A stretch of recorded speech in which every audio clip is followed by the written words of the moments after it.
Hello and welcome to another video.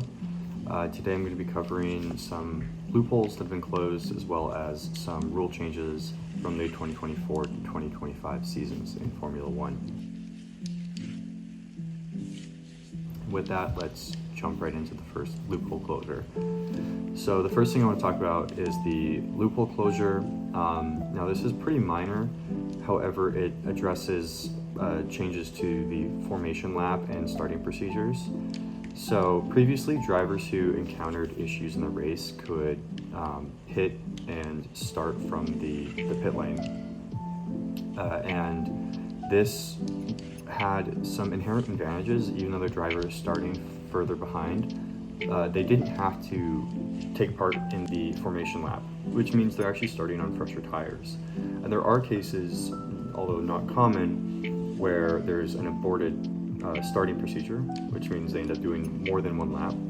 And in those situations, not only does the driver have particularly fresher rubber, but they also end up having more fuel in the car, and they can run at a higher setting for the remainder of the race, which gives them some sort of advantage throughout.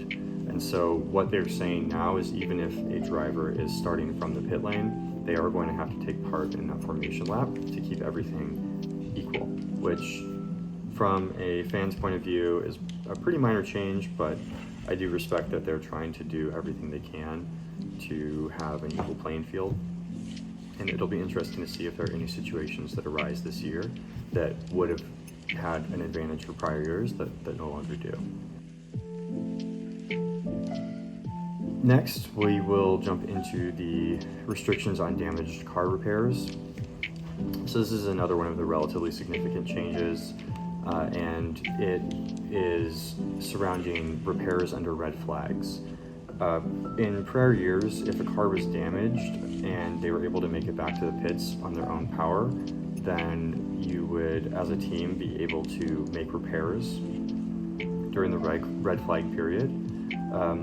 And this is particularly common because during a red flag, that usually means there's either very poor weather conditions or there was a large accident.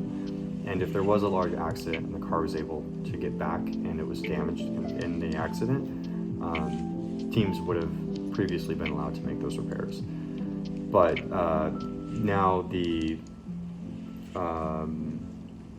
new regulations stipulate that if a car is too damaged to continue under normal racing conditions, they're not allowed to undergo repairs during that red flag. So a flat tire or a wing change is still allowed, but heavy repairs that would have taken you out of the race normally aren't allowed anymore. A very controversial and quite interesting new rule that is being put in place is a mandatory two-stop at Monaco. Now, I can't say why this is happening from the point of view of those who made the change, but as a fan, I know why. And that is because Monaco, frankly, is relatively boring. Even though it's one of the most historic races and a fan favorite, it usually just ends up being a line of cars going around for an hour and a half. There aren't very many overtakes, and the overtakes that do happen are due to pit stops. And a lot of teams are able to do just a one-stop strategy, meaning they only come into the pits once per race.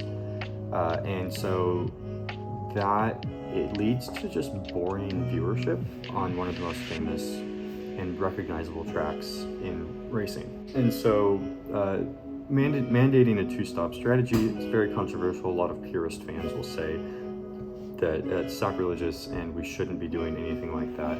However, from a little bit more of a casual fan who wants to see good racing and good action on track, I am behind this.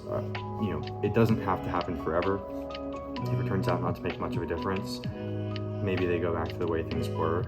But I'm happy that they're giving it a go, and I would love to see that hopefully it makes that race more exciting, because I love the scenery of Monaco, the atmosphere. I would love to visit one day, and being in a position where the race is more exciting would be great for everybody.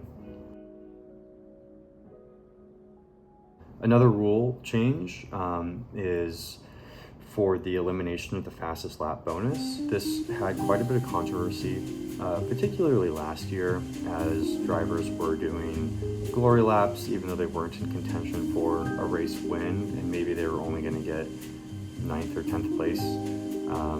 Or in some cases, they weren't going to get the fastest lap bonus at all, but they were taking that point away from somebody else.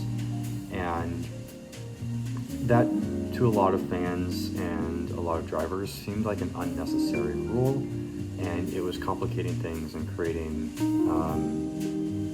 more of a headache than it was worth.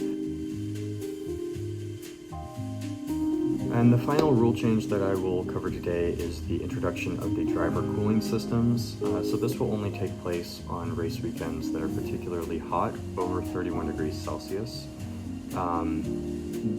If you were a viewer in the past couple of years, you would have seen that there were some very hot races and some that bordered on being dangerous for the drivers to complete. At one point, Logan Sargent had to actually opt out of finishing the race because of his exhaustion level. And, you know, we want this to be the top pinnacle of sports, of motorsports, but we don't want the drivers to feel as if they have to push themselves beyond their limits and end up crashing and potentially hurting people. So I think this is a great rule change, and I'm excited to see if we have an event that meets that threshold, if it makes much of a difference. And with that, those are some of the most significant rule changes impacting us in the 2025 Formula One season. If you enjoyed, I would love if you liked the video or subscribed, leave a comment. Any and all feedback is welcome. So I look forward to seeing you in the next one.